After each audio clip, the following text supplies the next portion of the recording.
how to play friend match in eFootball mobile.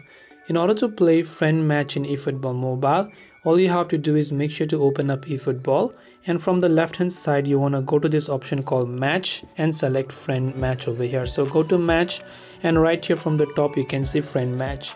There are different type of friend match. The first is 1v1, the second is 3 versus 3 where you can play cooperative matches with your friends.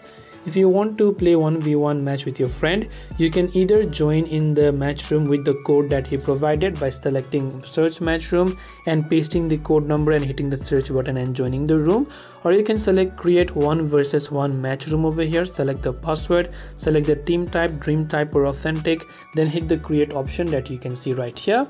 And when you've done that, you can simply give your friend this particular code at the top and they will be able to join in using your code. You can customize your settings by going to match settings and customizing any of the other settings that you might prefer.